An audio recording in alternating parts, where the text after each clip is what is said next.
Seguimos haciendo cobertura del caso Alcácer después de la entrevista final a Miguel Ricard en el canal del Rincón del Disidente. Son muchos los medios de comunicación que han estado hablando, que han publicado sus noticias o titulares. De hecho, tengo por aquí titular de El Diario de Sevilla y otros medios también lo apuntan así, a que Ricard confesó algo nuevo, y es que sería una enésima versión en la que figura la existencia de una manada. Así lo titula hoy el Diario de Sevilla después de esta entrevista, diciendo que fueron 7 los involucrados en el crimen de Alcácer. Recordando obviamente al caso de la manada, un caso muy conocido aquí en España y que obviamente volvemos otra vez a teorizar con el caso de Alcácer, pensando en si pueda llegar a ser verdad esto o no. Lo que dice el señor Miguel Ricard Tárrega, alias El Rubio, y es el único condenado por los hechos escalofriantes del crimen de Alcácer. El Mauricio nunca fue condenado, Antonio Inglés desaparecido, el Nano prácticamente nadie sabe quién es este señor, y los otros 3 sí que no hay ni nombres, no hay ni alias, ni hay absolutamente nada. Pero esta nueva declaración evidentemente contradice muchos puntos fundamentales de la sentencia de 1997. No tan solo la sentencia, sino otras declaraciones suyas en el juicio y también en televisión. Acordaos que el propio Miguel Ricard había salido diciendo que él no tenía absolutamente nada que ver con los hechos, que él era inocente, que él no estuvo allí. De hecho, cuando salió de la cárcel lo dijo igual. O sea, recuerda aquel programa en El Punto de Mira, en 4, dándole aquellas declaraciones al periodista diciendo voy a morir con esto, pero yo no estuve allí. Y fíjate que ahora, un tiempo después, esta entrevista como que vuelve a cambiar esas declaraciones de hace, si no me equivoco, más de 12 años, ¿no? Y también en el 99, no recuerdo cuándo es la entrevista, pero hay otra entrevista en Antena 3 diciendo que era un cabeza de turco. Esto nos acordamos todos, diciendo que en algún momento se iba a saber la verdad, que la verdad del caso Alcácer era difícil, pero que se iba a llegar a obtener, y ahora vuelve, pero de una manera totalmente distinta y muy cercana a sus declaraciones en el juicio, las cuales él decía que había hecho por presión policial. Vamos a ver un poco en televisión, luego seguimos comentando más cosas y damos más detalles de las incoherencias o contradicciones de Ricard con esa sentencia. Cuando están a punto de cumplirse 33 años del triple asesinato que conmocionó a todo el país. Ricard ha dado ahora una nueva versión del crimen, llegando a contradecir algunos elementos clave de la versión oficial. Asegura que fue coaccionado a participar bajo amenaza de muerte, y muy atentos, porque señala con nombre y apellidos a los autores materiales de los asesinatos. La policía, y ahora, ¿quién le parece fiable este nuevo relato? Incluso con investigadores ya jubilados que se sorprenden por estas nuevas palabras, estas nuevas mentiras, estas nuevas versiones. Para mí no es fiable este nuevo relato. Él en su día ya comentó que confesó porque estaba coaccionado y presionado por parte de la policía, y ahora ¿quién le presiona? ¿Quién le coacciona? Ahora, ¿por qué él dice que no participan en los asesinatos si son Mauricio y Antonio los que matan a las niñas? Y además en su comunicación no verbal, o sea, si lo vemos, no hay ningún tipo ni de empatía ni de culpa. Normalmente cuando te sientes culpable, o sea, tienes como, pues gesticulas de otra manera. Normalmente si te sientes culpable y fuese así, lo haces en el primer año, claro, no a los 30 años. ¿Cuál es la motivación de hacer todo esto? Pues limpiar su imagen, intentar tener un tipo pues lavar su conciencia, pero al final para mí tampoco es creíble. Y luego, muy importante, esos padres que han perdido a sus hijas en el crimen sexual más complejo y atroz que hemos vivido, uno de ellos de este país, la retraumatización, ¿vale? Es el nombre, el proceso psicológico que sufren estos padres de tener que escuchar a este asesino intentando limpiar su imagen sin ningún tipo de empatía. Está buscando un hueco en la sociedad. Fuentes que conocen a esta persona bien de cerca, Ricard, me explican que ha decidido presentarse como la sociedad, limpiar su imagen, como dice ella, de alguna manera, porque nunca sabremos el grado, como dice también Luis Fer, de...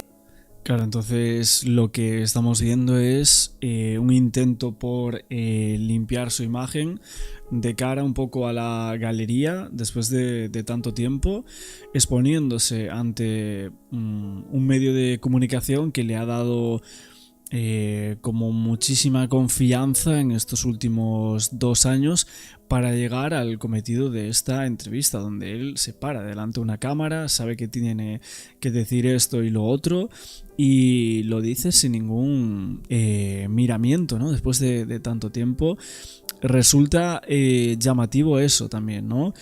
El por qué ahora quieres salir así siendo una persona libre y diciendo que quiere hablar y que quiere contar esa parte. Incluso, bueno, vuelve otra vez a cosas que ya salieron en sus declaraciones del juicio, mencionando a personas que ya había mencionado, el tema de la fábrica abandonada o esa fábrica de pólvora, eso creo que está en la primera confesión, si no me equivoco. Bueno, otra de las preguntas a raíz de la entrevista es quién conducía ese coche, ¿no? ¿Qué pasaba con el tema de la conducción? ¿Era Miguel Ricard el que conducía o era Antonio Anglés, no? Porque en las primeras declaraciones se insiste en que el coche lo llevaba Anglés. Ahora, bueno, nos preguntamos un poco quiénes eran, ¿no? Quiénes conducían ese coche. Es verdad que es una entrevista con muchos puntos y con muchos titulares, pero obviamente también faltaron otras muchas cosas por llegar a saberse. Implicación. Es que decía que tenía hasta ahora muchas presiones de policía, de jueces, Primero, de comunicación. en el 93 él dice que está presionado por la policía.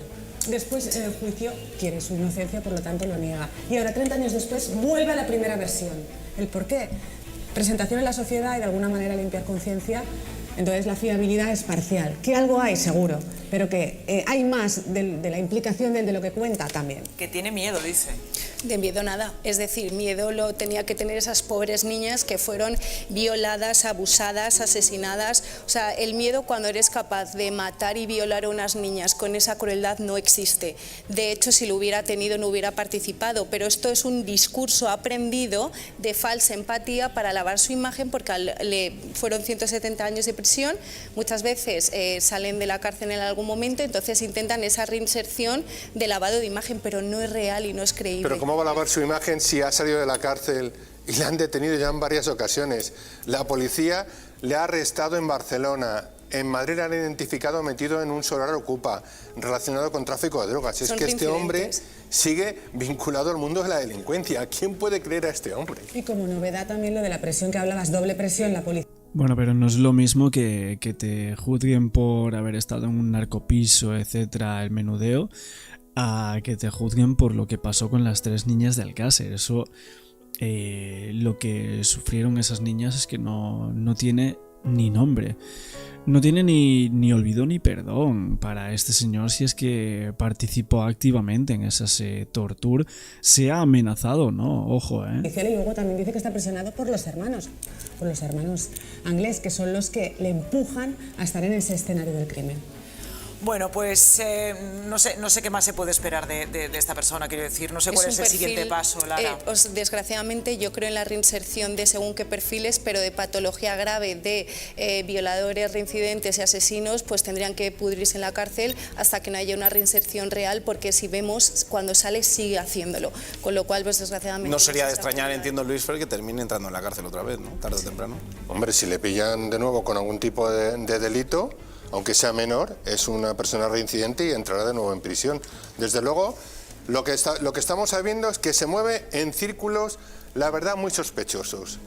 Que tú vivas en un piso ocupado no es, la verdad, es un buen sitio para vivir. Trabajar, le echan de los trabajos. Estuvo en un taller mecánico, duró muy poco tiempo. O sea, es que es una persona que ni siquiera donde va... aguanta mucho tiempo. O sea, él es conflictivo, per se, o sea, se sabe qué dicen. Y suelen tener alteraciones del cerebro. Esto se estudió en Estados Unidos, que en la zona prefrontal, la zona lógica, no sienten ni culpa, ni empatía, ni razonamiento moral, y luego esta zona que se llama el giro cingulado del cuello, no pueden aprender mediante castigos, cárceles, por eso siguen haciéndolo, porque hay una explicación cerebral. Ha cumplido su condena y su pena, eso también hay que dejarlo claro.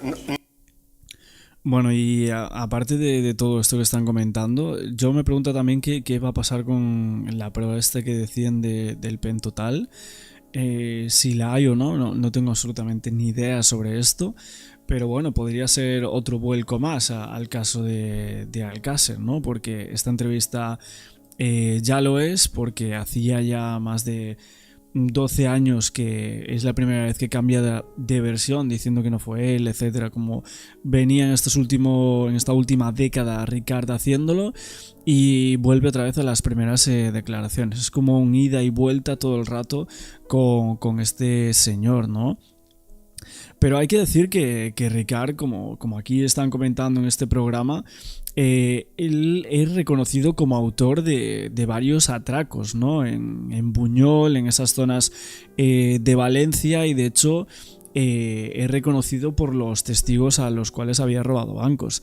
Incluso en la propia entrevista que sale cuando sale de prisión y demás, en el año 2013, en aquella entrevista, cuando dio las declaraciones famosas estas de que él no estuvo en Alcácer ni nada, recuerdo que había dicho algo así como, bueno, yo hice un par de atracos a bancos y tal, pero o un atraco a un banco, pero nada más, ¿no? La cosa es que Ricard también figura como titular de un Opel Corsa, un intento de atraco del 1 del 12 de 1992. Y justo las mismas tierras de los bajos de este coche coincidían con las tierras de la fosa de la Romana.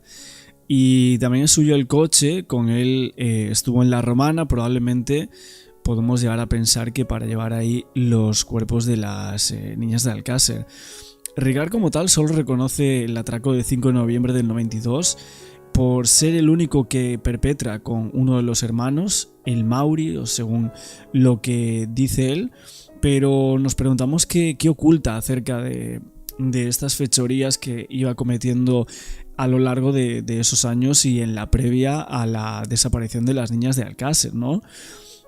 Nos preguntamos si pertenecía a algún tipo de red criminal de secuestros, etcétera, junto con otros individuos. Mucha gente así lo llega a creer, por eso no cuenta toda la verdad, porque podrían llegar a ser las mismas personas que atracan con él Villar del Arzobispo, que ahí hubo otro atraco grande, que se da la fuga el 1 de diciembre del 92 frente a la Caja de Buñol, y que quizás por eso no reconoce esos dos atracos que podríamos llegar a hablar. No se habla tampoco en esta entrevista del Pico y la Honda, esa motocicleta, ¿no? que es famosa dentro del caso de Alcácer. Y el Pico, la primera vez que es mencionado por Miguel Ricard es la noche del 28 del 1 del 93 en Patraix.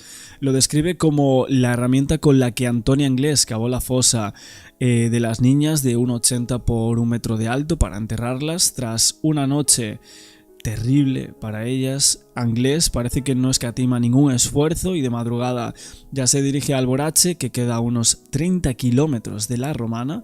Ojo, esto hay que tenerlo en cuenta para pensar las distancias que habría desde unos puntos a otros para ver en qué podría coincidir cada una de las versiones. Estaría a unos 35 minutos en coche la Romana de la caseta de Alborache, más o menos.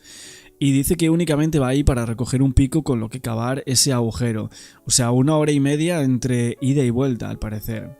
Realmente desde las primeras declaraciones todo de Miguel Ricard es un repertorio autoexculpatorio, básicamente como lo ha hecho otra y otra vez en estas nuevas entrevistas, ¿no?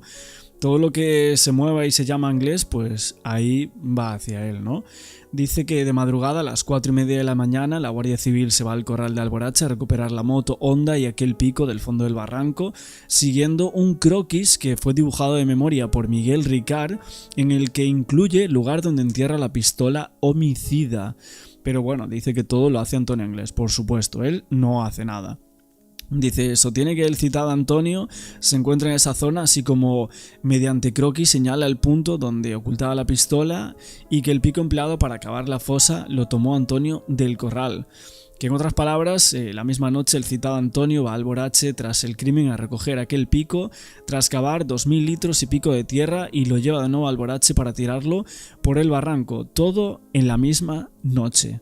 La cosa también es que el pico aparece en el fondo del barranco del Morteral, a escasos 5 metros de la Honda, ese 29 de enero del 93 a las 5 de la mañana, que se haría una diligencia de análisis de esas tierras adheridas para ver si coincidían con las de la Romana, y siguiendo la versión de Miguel Ricard, que afirmaba haber visto a Anglés cavar la fosa, así lo hicieron, ¿no? En el laboratorio constataron que había algunas hebras de paja como de corral adheridas a las tierras y que no había paja dentro de la fosa. Así, el 4 de febrero del 93 se envía las muestras al Instituto Nacional de Toxicología para realizar esa comparativa que abarcan. Lo que se ve es que las tierras del pico no provenían de la Romana. Esto implicaba que ni Anglés ni Ricard cavaron esa fosa en la Romana, al menos con ese pico. Lo que se llega a pensar es que Ricard y también sus compinches, cuando se desata todo el pánico social, comienzan a mover los cuerpos, ¿no? Por algunos lugares distintos, como medidas cautelares, incluso los ocultan en alguna acequia. Esto se llega a pensar por algunos expertos en el caso Alcácer, y un día antes del hallazgo transportan los cuerpos hasta la fosa de la Romana, que la función había sido a mediados del 92 ser el escondite de aquella moto Honda, por lo cual se acuerdan de eso, y es allí cuando tenemos la prueba de las tierras del pico y las de la Romana. En realidad muchos dicen que hay demasiadas mentiras de Miguel Ricard.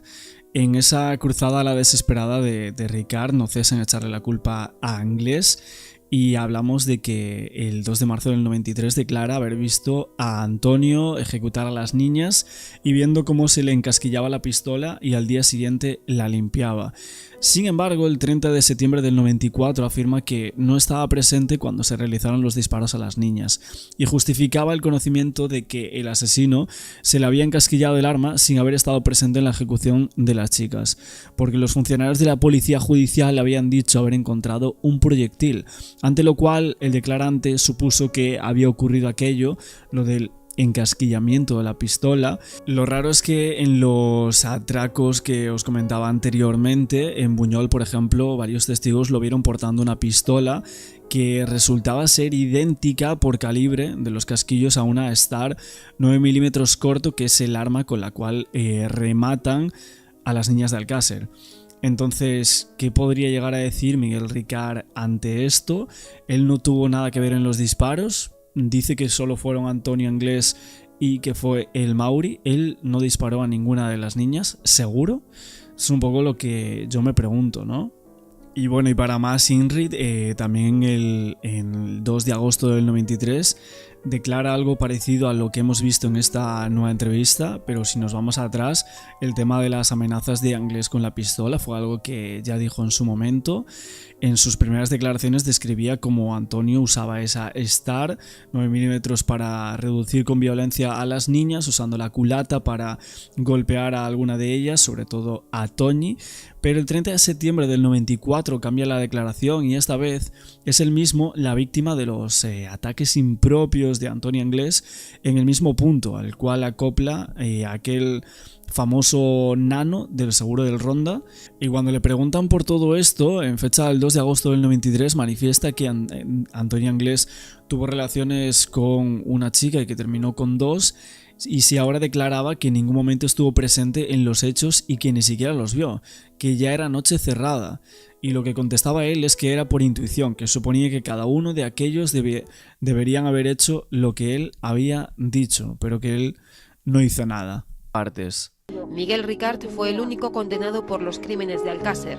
1992. Miriam, Toñi y Desiré desaparecen. Eran niñas de entre 14 y 15 años. Sus cadáveres aparecen aquí, en este refugio de pastores, en un paraje cercano al pantano de Tous, Valencia. Fueron retenidas, violadas, torturadas y asesinadas. El principal sospechoso, Antonio Anglés, desapareció tras el crimen y nunca más se supo de él. Su cómplice, Miguel Ricard, fue juzgado y condenado. Soy inocente y que tengo la conciencia muy tranquila. Soy inocente y que tengo la conciencia muy tranquila. Era 1997 y la sentencia dictaba 170 años de prisión con el Código Penal de 1973. Habría cumplido su pena en mayo de 2011, pero se le aplicó la doctrina Parot para mantenerle en prisión hasta 2023. Durante el cumplimiento de su condena, Miguel Ricard no se ha sometido a ningún tratamiento relacionado con los delitos por los que fue sentenciado. Es un dolor, sobre todo para las familias, insuperable. El pobre lo que vale es olvidar y no recordar. 20 años después de los asesinatos, Miguel Ricard sale de la cárcel. Tiene 44 años.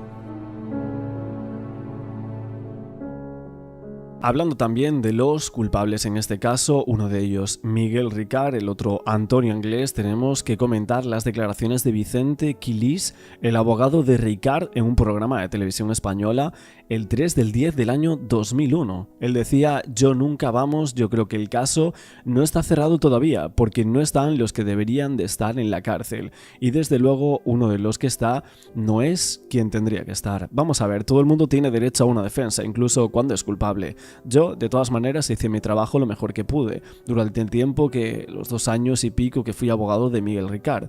Estoy convencido de que él no fue, y he tenido muchas conversaciones con él. El sumario me lo estudié y lo trabajé estos 2 años muy intensamente, y estoy convencido que, desde luego, él no fue culpable. Independientemente de eso, aunque hubiese sido culpable, hubiese tenido que defenderlo, pero no fue el caso, porque Miguel Ricard era totalmente inocente y está pagando una pena que no le corresponde. Mi despacho, cartas que por supuesto no puedo exhibir. No obstante, él me escribía en muchas ocasiones, y a pesar de escribirme en muchas ocasiones me decía: le he escrito al señor presidente de la audiencia y le he dicho tal. O sea que él, por el motivo que sea, prefería dirigirse directamente él a la sala o a la juez, y luego me decía a mí lo que había dicho. Luego, por supuesto, el juzgado me daba traslado de las cartas que él escribía, pero por supuesto que Miguel Ricard tenía mi dirección y mi teléfono. ¿Cómo no le voy a dar yo la dirección y el teléfono a él? Olegar, què més ha dit Miguel Ricard este matí sobre Vicente Quilís? Miguel Ricard ha dit que Vicente Quilís no havia protagonitzat una bona defensa i que, per tant, en un moment determinat va intentar canviar d'advocat. Va tindre un contacte amb un advocat, això ja se sabia. Vicente Quilís Ventimilla, que fue el abogado de Ricard desde el 12 de diciembre del 94 hasta el 6 de diciembre del 96, cuando él lo sustituyó por un abogado sin experiencia llamado Juan Alberto Pitarch, que llegó hasta Ricard de un modo muy surrealista, para abandonarlo poco después de un modo más surrealista todavía. Y es que Quilís había sido abogado de Miguel durante casi 2 años, conocía muy bien él y el sumario del caso. Además, quería sinceramente la inocencia de su defendido. La decisión de Ricard al sustituirlo es un misterio más del caso Alcácer. Al no ser que Quilís estuviera demasiado preparado, creyera demasiado en Ricard y alguien pensara que había una remota posibilidad de que consiguiera que se declarara inocente en el juicio, entonces habría quedado una situación límite, un ridículo irreparable del Ministerio Fiscal y del Estado, a la ya dudosa huida de Anglés, que se habría unido la absolución de Miguel y se hubieran quedado sin nada. Juan Ignacio Blanco apuntó también a otra posibilidad, que hubiera ciertos individuos muy interesados en saber si habían sido investigados, y qué mejor manera de enterarse que consultando el texto del sumario. A Quilís no le habían facilitado mucho las cosas. Tenía a Ricard encerrado en la prisión de Herrera de la Mancha, que por aquel entonces debía estar a unos 300 kilómetros de distancia de Valencia por carretera. Si tenía que desplazarse a ver a Ricard, siendo abogado de oficio, la gestión le costaría 3 horas de ida y otras tantas de vuelta, sin contar con el tiempo empleado para aquella entrevista. El último abogado de Ricard fue uno de oficio, resultaría ser Manuel López Almansa, nombrado en enero del 97. Nada indicaba que López Almansa no hiciera todo lo posible por llevar a cabo con una buena defensa, pero evidentemente no tuvo el tiempo necesario para estudiar el caso hasta dominar el sumario, como lo había hecho Vicente Quilís, que tuvo 2 años para estudiarlo y para entrevistarse con su defendido. En realidad, Ricard había designado como abogado, tras la espantosa de Pitarch, al letrado Juan Carlos Navarro Palencia, pero la sección segunda de la Audiencia de Valencia desestimaba la renuncia de Ricard a su abogado de oficio López Almansa, que fue el encargado de defenderlo durante todo el juicio. Si Miguel tuvo que pasar por el aro de sus confesiones mutantes, a lo mejor tuvo que pasar por otros aros que garantizarán su condena en las mejores condiciones posibles para cerrar el caso definitivamente. Pero es que 30 años después, muchos aún siguen sin creerse la versión oficial y no se ven indicios de los medios políticamente correctos convenzan de lo contrario a muchos.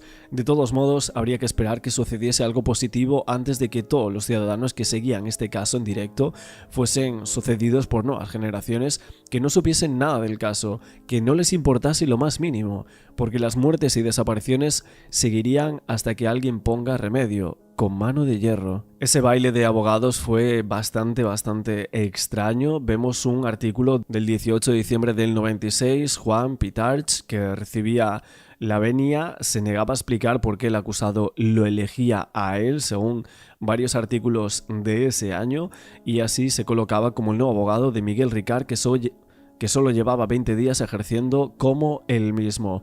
Lo que pasa es que más tarde, el 3 de enero de 1997, tras 15 días después de ser designado, el nuevo abogado de Ricard renunciaba a defenderle. Decía que había discrepancias con su cliente y acerca de la estrategia a seguir en aquel juicio. Lo raro un poco aquí de todo este baile de abogados y de lo que dice Miguel Ricard, de hecho hay algunos vídeos de la cuarta declaración de Miguel que se filtraban del juicio de Alcácer en la quinta sesión, donde vemos ese programa emitido, me parece que había sido el quinto, del 16 de mayo de 1997, obviamente con la participación de Juan Ignacio Blanco y otras personas. Me parece que estaba Kelly Anglés incluso en esos programas tan míticos, y a muchas personas es cierto que les parecía muy extraña la maniobra que había llevado a cabo, ese interés de conocer el sumario por un grupo de personas, por conocer el contenido de los hechos del caso Alcácer.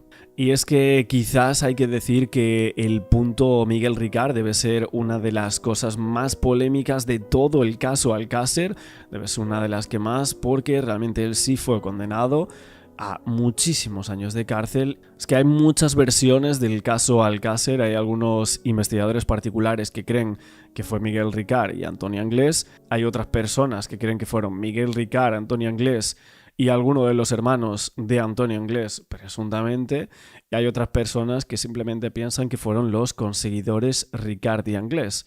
Y obviamente ya hay otras muchas personas que creen que ni Ricard ni Anglés existen en absolutamente ninguna ecuación de este estilo, que simplemente eran peones de un ajedrez o de un puzzle de piezas demasiado grande. Desde luego, el Antonio a primeros o a mediados del 93 ya lo mataron, así es que no. ¿Qué ha dicho usted? Que a mediados, o a primeros, o a mediados, o a finales, Antonio ya lo mataron. Si es que lo mataron. Si es que eso yo lo tengo muy claro. Esa idea a mí no me la quita nadie. Y por mucho que digan, no me la va a quitar nadie. Y solo Dios sabe dónde puede estar el cadáver. Solo Dios y los que lo mataron. Cuando fueron a la prisión de Castellón, ya se me dijo que al Antonio no le iban a dar el alto. No se sabe, lo que se sabe es que una semana después, en compañía de Juan Pitarch, el que luego sería su abogado, se presentan en Herrera de la Mancha, le hacen firmar 10 hojas en blanco a Miguel Ricard. Yo me imagino que de buena fe, porque lo hacen muchos abogados, al objeto de no estar yendo y viniendo para que firme todos los escritos. Consiguen acceder al sumario y 2 semanas después Miguel Ricard se entera de que hay un escrito firmado por él en el que renuncia a ese nuevo abogado que ha cogido, que es Juan Pitarch, y se encuentra nuevamente en la calle. Anem a veure i escoltar què és el que diu exactament Miguel Ricard de Cristóbal Fernández. Esos cambios de abogados a los que se ha referido, ¿los hizo usted para atrasar el juicio? No, en absoluto. En absoluto. ¿Puede usted explicar, en la medida en que tenga, las razones de esos cambios o por qué se produjeron? Sí, esos cambios en cuanto a designación. El día, en la semana de la Constitución Española, me vino un abogado que decía que se llamaba Cristóbal. Y me dijo que el señor Vicente Quilis pues no no me estaba defendiendo. Hace hoy justo un año había salido la noticia de que detenían a Miguel Ricard, uno de los... Fue un 5 de septiembre de 1997 cuando la sección segunda de la Audiencia Provincial de Valencia dictó sentencia por la causa instruida con el número sumario 1/93 de Alcira sobre el crimen de las niñas Miriam García Iborra, María Deseada Fernández Folch y Antonia Gómez Rodríguez, vecinas del valenciano pueblo de Alcácer. Se encausaba a Miguel Ricard Tárrega por diferentes delitos. El tribunal absolvía a Ricard de diferentes delitos, pero también lo condenaba por otros muy graves. Todos los delitos de crimen y también de viol, todo esto, según la sentencia, en compañía de otro varón identificado y que no se encuentra a disposición del tribunal y posiblemente de alguna persona más.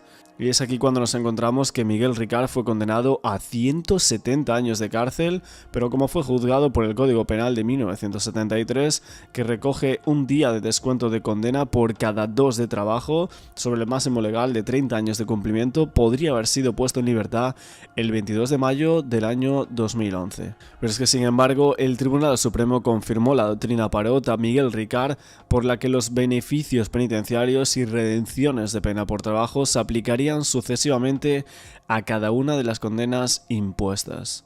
De este modo, Ricard permanecería en prisión hasta el 19 de enero del año 2023. Pero llega el 21 de octubre del año 2013 y el Tribunal Europeo de Derechos Humanos procede a derogar la doctrina Parot a raíz de la denuncia presentada por la etarra Inés del Río Prada, responsable de 23 crímenes.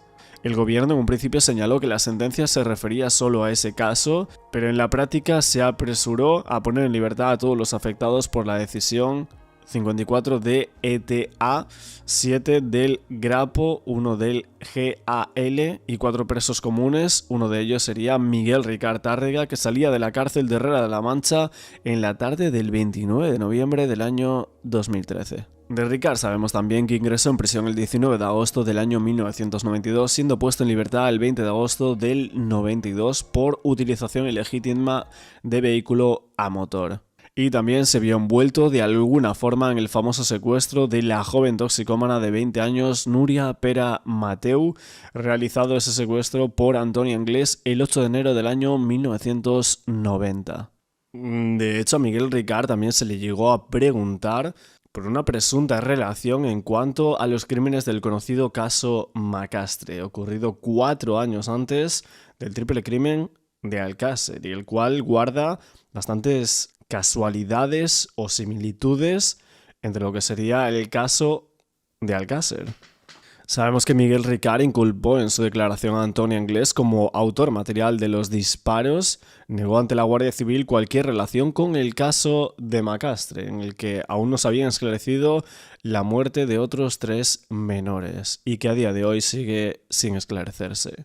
Esa proximidad entre las casas abandonadas que utilizaba como refugio Antonia Anglès y los lugares donde encontraron los cuerpos del caso Macastre parecía ser una pista que se tenía hasta el momento. Estos 2 casos se encontraban en pistas en poblaciones muy cercanas, tales como Lombay, Catadau, donde los menores del caso Macastre habitaban una casa, también Turís, donde Antonia Anglès tenía un refugio y una acequia donde encontraban el cuerpo del caso Macastre, también Alborache. Los autores del crimen de Alcácer vivían en una casa cuadrada abandonada, y también Macastre, donde se encuentran los cuerpos de 2 de los menores del triple crimen de Macastre. Algunas de estas poblaciones se encuentran muy cerca e incluso los términos municipales lindan unos con otros.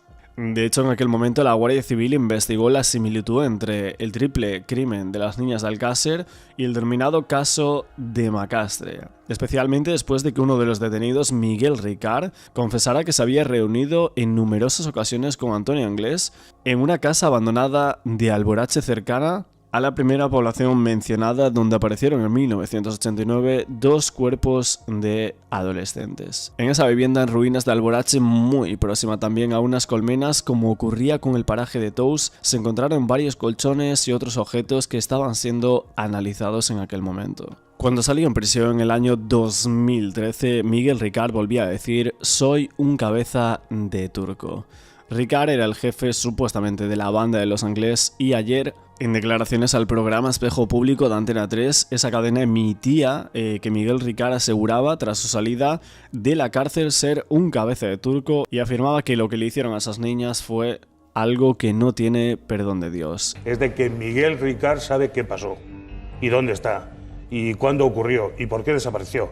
Este hombre pensaba que era capaz de engañar a la policía, a la Guardia Civil, a todo el mundo. Por eso se presenta en casa de Neusa Anglés, la madre de los Anglés, con unas naranjas, ¿no? Como si pasaba por allí. Entonces, claro, naturalmente la Guardia Civil le descubre inmediatamente, ve que es un auténtico delincuente, un delincuente duro, que está fugado además por otros hechos que había cometido con anterioridad, y a partir de ese momento le interrogan hasta que empieza a decir algo que le relaciona con el caso. Y finalmente acaba siendo la única persona implicada. Pero nunca ha ayudado a la justicia, nunca ha dado ninguna pista para que la justicia fuera a explicar lo que es caso Alcácer. Si no lo reconoció, no va a decir por qué lo hizo, ¿no? Por qué lo hicieron o quiénes lo hicieron. Claro, él dijo entonces que era porque tenía miedo a Antonio Anglés.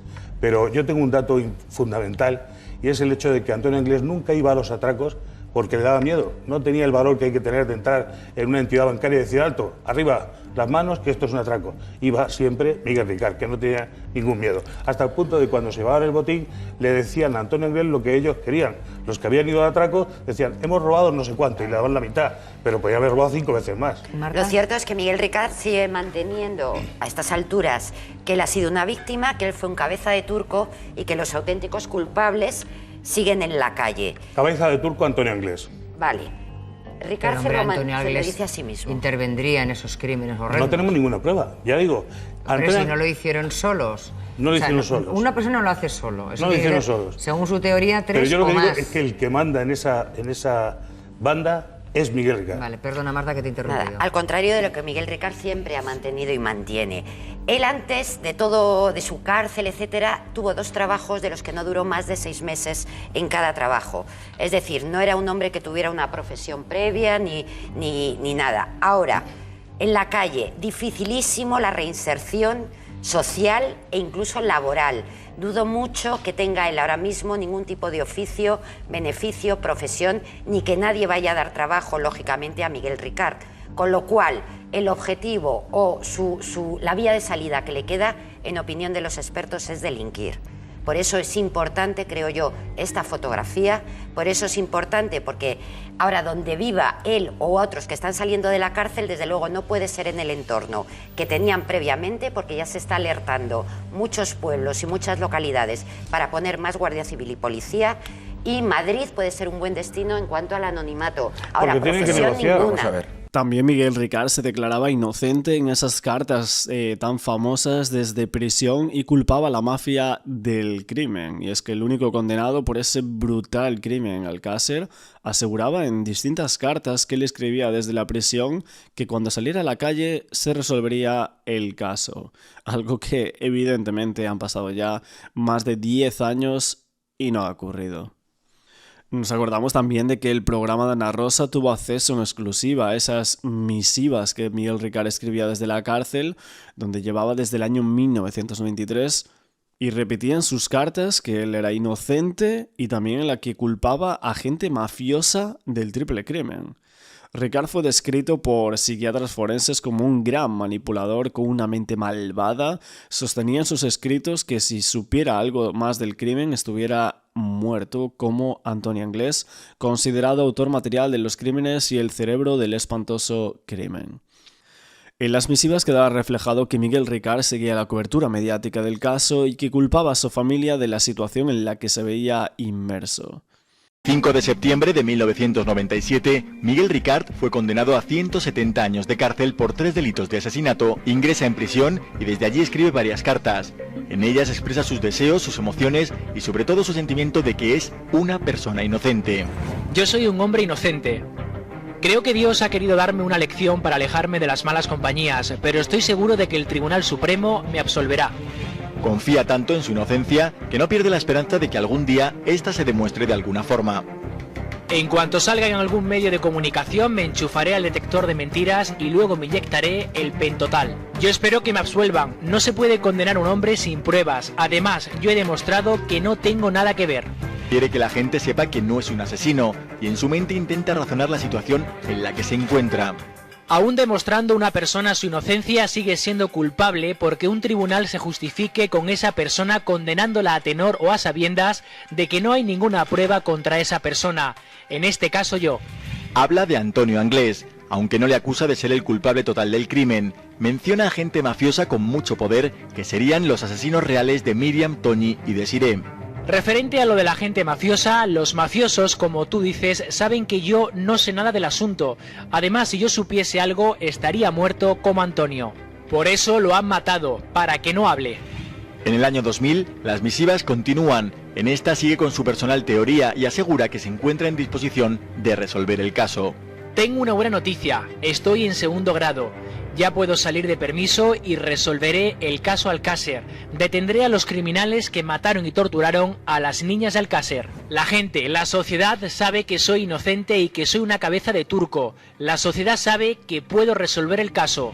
Una cabeza de turco, así se define Miguel Ricard. Ni siquiera los 16 años que lleva en prisión le han hecho cambiar su versión de la historia.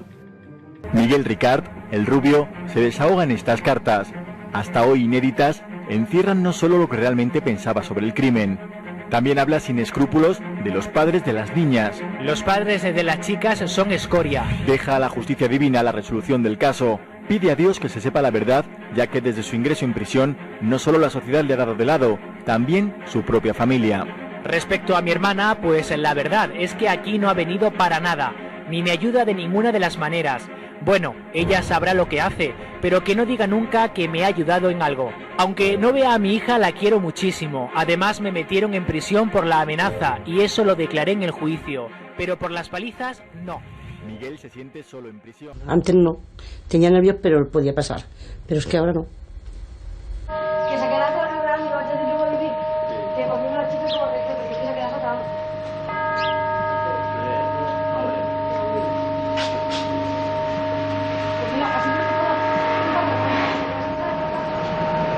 El pueblo de Alcácer ha recuperado su pulso normal tras la conmoción que supuso el asesinato de Toñi, Miriam y Desiré.